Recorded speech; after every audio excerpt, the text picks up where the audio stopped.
여러분도 이런 적 있으시지 않으신가요?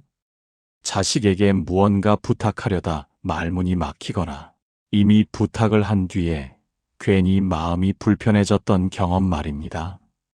분명 부모로서 당연하다고 생각한 부탁이었는데 자식의 표정이나 말투가 예전 같지 않게 느껴졌던 순간 말입니다. 많은 부모님들이 이렇게 말씀하십니다. 큰 걸 바란 것도 아니고 잠깐 도와달라고 한 것뿐인데 그 이후로 관계가 어색해진 것 같다고 말입니다. 그 말 속에는 서운함과 미안함, 그리고 이해되지 않는 마음이 함께 담겨 있습니다. 사실 부모 세대에게 부탁이란 정에 가까운 것이었습니다.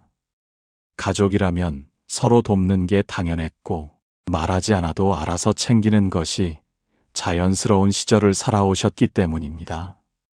그래서 자식에게 부탁할 때도 그 말이 부담이 될 수 있다는 생각까지는 쉽게 하지 못합니다. 하지만 지금의 자식 세대는 상황이 다릅니다. 부모를 사랑하지 않아서가 아니라 각자의 삶이 너무 빠듯하고 여유가 없기 때문에 작은 부탁 하나에도 마음의 무게를 느끼는 경우가 많습니다. 이 차이를 모르고 던진 말 한마디가 의도와 다르게 관계에 상처를 남기기도 합니다. 실제로 많은 시니어 분들이 이런 이야기를 하십니다. 예전보다 자식이 조심스러워진 것 같고 연락도 줄어든 것 같다고 말입니다. 나중에 돌아보니 그 시작이 어떤 부탁 하나였다는 걸 깨닫는 경우도 적지 않습니다. 중요한 점은 모든 부탁이 잘못이라는 말이 아니라는 것입니다. 다만 노후로 갈수록 자식에게 해서는 안 되는 부탁들이 분명히 존재한다는 사실입니다. 겉으로는 사소해 보여도 자식의 마음에는 오래 남아 부담이 되는 부탁들입니다. 오늘 이 영상에서는 자식을 아끼기 때문에 더더욱 피해야 할 부탁들에 대해 이야기해 보려 합니다. 관계를 붙잡기 위한 이야기가 아니라 오히려 오래 지키기 위한 이야기입니다. 첫 번째로 자식에게 절대 해서는 안 되는 부탁은 부모의 삶을 대신 책임지게 만드는 부탁입니다. 많은 부모님들이 자식에게 부탁할 때 이렇게 말씀하십니다. 이번 한 번만 도와달라. 이것만 해결해주면 나중에는 괜찮아질 것 같다고 말입니다. 말씀하실 때는 가볍게 꺼낸 부탁이지만 자식의 마음 속에서는 그 말이 전혀 가볍게 남지 않는 경우가 많습니다. 이 부탁의 문제는 내용이 크고 작음에 있지 않습니다. 부모의 삶에서 생긴 부담을 자식의 몫으로 옮기는 방향에 있다는데 문제가 있습니다. 처음에는 단순한 도움처럼 시작되지만 반복되는 순간부터 그 부탁은 선택이 아니라 책임으로 바뀌게 됩니다.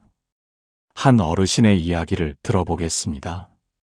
이분은 나이가 들면서 병원 갈 일이 잦아졌고 처음에는 혼자 다니다가 어느 순간부터 자식에게 함께 가달라고 부탁하기 시작하셨습니다.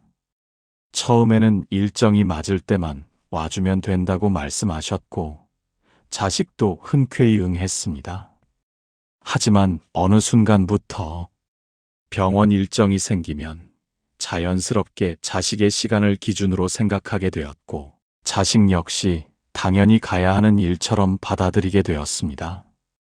겉으로 보기에는 아무 문제도 없어 보였습니다. 자식은 불평하지 않았고 부모는 고맙다는 말도 잊지 않았습니다. 그런데 시간이 지나면서 이 어르신은 자식의 표정이 예전과 달라졌다는 것을 느끼게 되었다고 합니다. 말수는 줄었고 약속을 잡을 때마다 잠시 망설이는 기색이 보였다고 하셨습니다. 그때서야 이분은 깨달았다고 합니다. 자식에게 도움을 요청한 것이 아니라 어느새 자신의 삶 일부를 맡기고 있었다는 사실을 말입니다.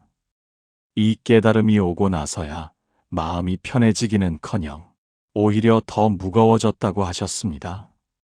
자식에게 삶의 일부를 대신 책임지게 하는 부탁은 부모와 자식 모두를 힘들게 만듭니다.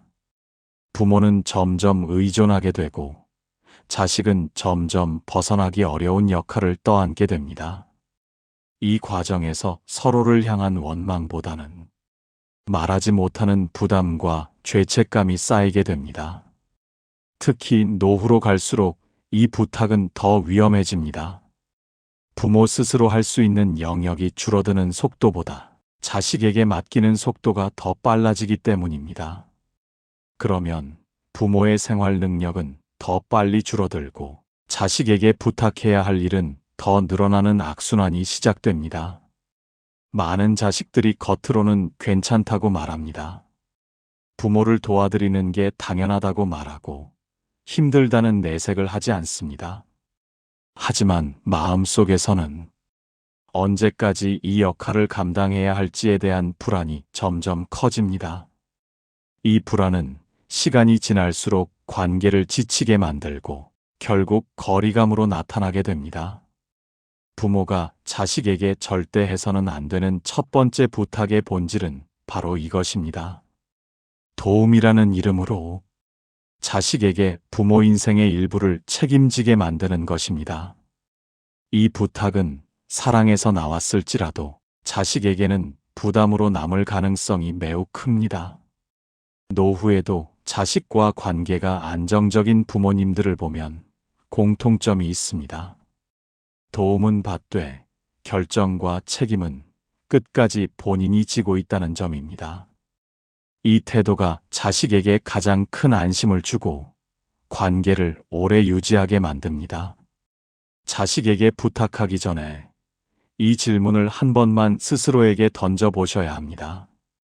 이 부탁이 정말 지금 꼭 필요한 도움인지 아니면 내 삶의 부담을 자식에게 나누려는 것은 아닌지 말입니다. 이 첫 번째 부탁을 조심하지 않으면 관계는 서서히 무거워집니다. 반대로 이 선을 지킬 수 있다면 노후의 부모-자식 관계는 훨씬 편안해질 수 있습니다. 두 번째로 자식에게 절대 해서는 안 되는 부탁은 자식의 선택과 결정을 부모가 대신 하겠다는 말입니다. 많은 부모님들이 자식에게 부탁이라는 형태로 이런 말을 하곤 하십니다. 그 회사는 가지 않는 게 낫겠다. 그 사람하고는 계속 만나지 말아라. 이사는 여기로 하는 게 좋겠다 같은 말들입니다. 부모 입장에서는 조언이고 걱정이지만 자식 입장에서는 부탁이라는 외형을 가진 간섭으로 느껴지는 경우가 많습니다. 특히 노후로 갈수록 부모님의 말에는 무게가 실립니다. 젊을 때는 흘려들을 수 있었던 말도 나이가 든 부모의 말은 쉽게 무시하기 어렵기 때문입니다. 그래서 자식은 마음에 들지 않아도 일단 듣는 척을 하게 되고 그 과정에서 스스로의 선택을 포기하게 되는 경우가 생깁니다. 한 어르신의 이야기를 들어보겠습니다. 이분은 자식이 직장을 옮길 때마다 불안한 마음에 계속 의견을 내셨다고 합니다. 이번 직장은 불안해 보인다. 그 일은 오래 못 간다. 내가 보기엔 예전 직장이 낫다 같은 말을 반복하셨습니다. 자식은 겉으로는 알겠다고 했지만 실제로는 큰 스트레스를 받았다고 합니다. 결국 그 자식은 중요한 결정을 앞두고도 부모에게 먼저 허락을 구하는 습관이 생겼고 그 과정에서 스스로 판단하는 힘이 점점 약해졌다고 합니다. 부모는 자식을 위해 말했지만 자식은 자기 인생을 스스로 살아가지 못하고 있다는 느낌에 점점 답답해졌다고 합니다. 이 부탁의 가장 큰 문제는 자식의 삶에 대한 책임을 부모가 계속 쥐고 있으려 한다는 데 있습니다. 부모가 대신 결정해주면 당장은 편할 수 있습니다. 하지만 그 선택의 결과가 좋지 않을 때 자식은 두 배의 부담을 느끼게 됩니다. 하나는 결과에 대한 책임이고 다른 하나는 부모의 기대를 저버렸다는 죄책감입니다. 노후의 관계가 틀어지는 부모-자식 사이를 보면 이 지점에서 문제가 생긴 경우가 많습니다. 부모는 도와준다고 생각했지만 자식은 통제받고 있다고 느낀 경우입니다. 이 감정의 차이는 시간이 지날수록 점점 커집니다.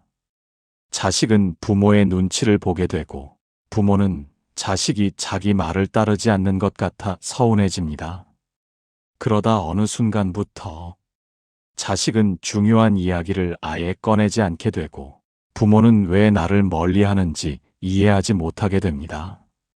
이렇게 관계는 조용히 멀어집니다. 노후의 부모가 반드시 지켜야 할 선은 분명합니다. 조언은 할 수 있지만 선택은 자식의 몫으로 남겨두어야 한다는 점입니다.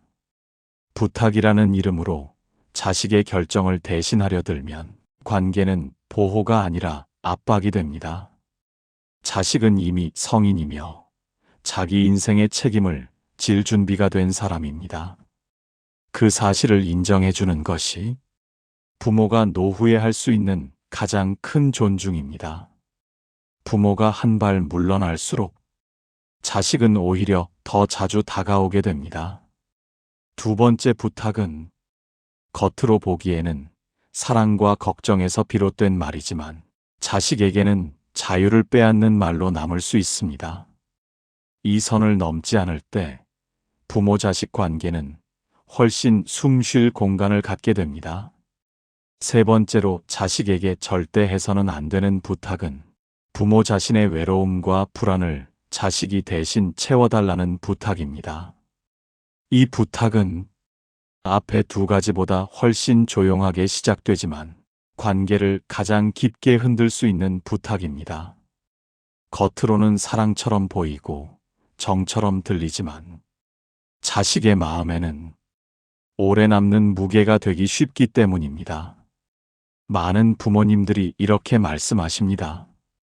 너 말고는 내가 의지할 사람이 없다. 내가 와주지 않으면 하루가 너무 길다. 내 전화 한 통이 내 삶의 전부다 같은 말들입니다. 이 말은 듣는 순간 자식의 가슴을 찌릅니다. 사랑받는 느낌과 동시에 도망치고 싶은 부담을 함께 느끼게 만들기 때문입니다. 한 어르신의 이야기를 들어보겠습니다. 이분은 배우자를 먼저 보내고 난 뒤부터 자식에게 자주 전화를 하셨습니다. 처음에는 안부를 묻는 전화였지만 점점 통화 시간이 길어졌고 자식이 전화를 받지 못하는 날에는 서운함을 표현하기 시작하셨습니다.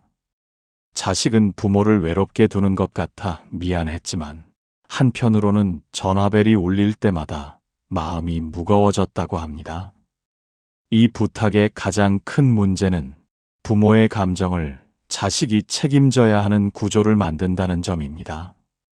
자식은 부모를 사랑하지만 부모의 외로움까지 감당할 준비가 되어 있지는 않습니다. 그 부담이 반복되면 자식은 점점 연락을 줄이게 되고 부모는 더 외로워지는 악순환이 생깁니다. 특히 노후로 갈수록 이 부탁은 더 위험해집니다. 부모의 생활 반경이 줄어들수록 감정의 출구가 자식 한 사람에게 집중되기 쉽기 때문입니다. 이때 부모는 무의식적으로 자식을 삶의 중심에 두고 자식은 그 자리를 감당하기 어려워합니다. 자식의 입장에서 가장 힘든 순간은 부모의 외로움을 느끼면서도 그 외로움을 완전히 채워줄 수 없다는 사실을 알게 될 때입니다. 그때 자식은 죄책감을 느끼고 그 죄책감은 시간이 지날수록 부담으로 바뀝니다. 결국 그 부담은 거리로 나타나게 됩니다. 노후의 부모-자식 관계가 갑자기 차가워졌다고 느끼는 경우를 보면 이 지점에서 문제가 생긴 경우가 많습니다. 부모는 더 가까워지고 싶었는데 자식은 더 멀어지려 했던 것입니다. 의도의 방향은 같았지만 방법이 달랐던 것입니다. 여든 이후에도 자식과 관계가 편안한 부모님들을 보면 분명한 공통점이 있습니다. 외로움을 자식 하나에게 몰아주지 않고 삶 안에서 여러 작은 기둥을 만들어 두었다는 점입니다. 산책할 곳, 가끔 들르는 장소, 정기적으로 만나는 사람, 혼자서도 의미를 느낄 수 있는 하루의 루틴을 가지고 계셨습니다. 이런 부모님들은 자식에게 이렇게 말합니다. 바쁘면 괜찮다. 내 삶 먼저 살아라. 나는 나대로 잘 지내고 있다라고 말입니다. 이 말 한마디가 자식의 마음을 편하게 만들고 오히려 더 자주 연락하게 만듭니다. 세 번째 부탁의 핵심은 분명합니다.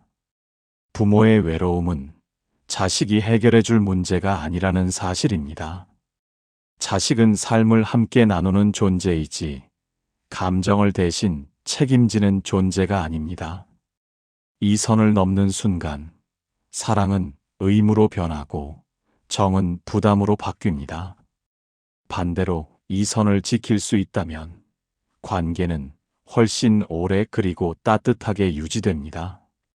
노후의 부모가 자식에게 줄 수 있는 가장 큰 선물은 나 없이도 잘 지내고 있다는 안심입니다. 그 안심이 있을 때 자식은 마음 편히 다가올 수 있고 그때 비로소 관계는 자연스럽게 이어집니다.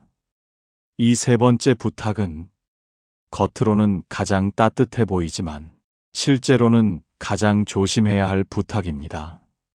이 점을 지켜낼 수 있다면 부모 자식 관계는 노후에도 흔들리지 않고 이어질 수 있습니다. 지금까지 자식에게 절대 해서는 안 되는 세 가지 부탁에 대해 이야기해 보았습니다. 이 이야기들은 특별한 누군가의 사례가 아니라 많은 가정에서 조용히 반복되고 있는 장면들이며 부모의 마음에서는 사랑으로 시작되었지만 자식의 마음에서는 부담으로 남기 쉬운 순간들이었습니다. 부모가 나이를 먹는다는 것은 누군가에게 더 기대는 삶이 되는 것이 아니라 오히려 스스로의 중심을 더 단단히 세워야 하는 시기라는 사실을 우리는 종종 잊고 살아갑니다. 노후의 관계가 무너지는 가장 큰 이유는 돈도 아니고 건강도 아니라 서로의 마음을 헤아리지 못한 작은 부탁들이 쌓였기 때문인 경우가 많습니다. 자식은 부모를 사랑하지만 부모의 인생까지 대신 살아줄 수는 없습니다. 부모가 그 경계를 지켜줄 때 자식은 오히려 더 자주 돌아보고 더 깊이 연결되며 더 오래 함께하려는 마음을 갖게 됩니다. 반대로 그 경계를 넘는 순간 자식은 사랑과 의무 사이에서 갈등하게 되고 그 갈등은 결국 거리로 나타나게 됩니다. 부모가 자식에게 해서는 안 되는 부탁은 자식을 멀어지게 만드는 말이 아니라 자식이 떠날 수밖에 없게 만드는 말이라는 점을 기억해야 합니다. 노후의 삶은 누군가에게 기대서 버티는 시간이 아니라 스스로를 지켜내며 관계를 부드럽게 이어가는 시간입니다. 도움을 받지 말라는 말이 아닙니다. 다만 부탁의 방향이 중요하다는 이야기입니다. 도움은 받되 책임은 넘기지 말아야 하고 조언은 하되 선택은 맡겨야 하며 외로움은 나누되 짐으로 얹지 말아야 합니다. 이 세 가지 선만 지켜도 부모 자식 관계는 훨씬 안정적으로 유지될 수 있습니다. 많은 시니어 분들이 이렇게 말씀하십니다. 자식과 사이가 예전 같지 않다고 느끼는 순간이 가장 외롭다고 말입니다. 하지만 그 거리는 어느 날 갑자기 생긴 것이 아니라 오랜 시간 동안 쌓인 말과 부탁과 기대의 결과일 수 있습니다. 지금이라도 돌아볼 수 있다면 충분합니다. 오늘부터라도 부탁을 줄이고 기대를 낮추고 대신 응원과 존중을 늘려보시기 바랍니다. 그 변화는 생각보다 빠르게 관계에 반영됩니다. 자식에게 가장 고마운 부모는 늘 도와주지 않아도 되는 부모입니다. 늘 곁에 있지 않아도 괜찮은 부모입니다. 자기 삶을 스스로 살아가며 자식의 삶을 믿어주는 부모입니다. 그런 부모 곁에는 자식이 자발적으로 머물게 됩니다. 의무가 아니라 마음으로, 부담이 아니라 애정으로 찾아오게 됩니다. 노후에 가장 지켜야 할 것은 자식의 효심이 아니라 관계의 균형입니다. 그 균형은 부모가 먼저 내려놓을 때 만들어집니다. 부탁을 줄이는 것은 사랑을 줄이는 것이 아니라 사랑을 오래가게 만드는 선택입니다. 오늘 이 이야기가 부모와 자식 사이의 거리를 조금이라도 따뜻하게 좁히는 계기가 되기를 바랍니다. 결국 노후의 행복은 자식에게서 받는 것이 아니라 관계를 지켜낸 부모의 태도에서 만들어진다는 사실을 기억하시기 바랍니다.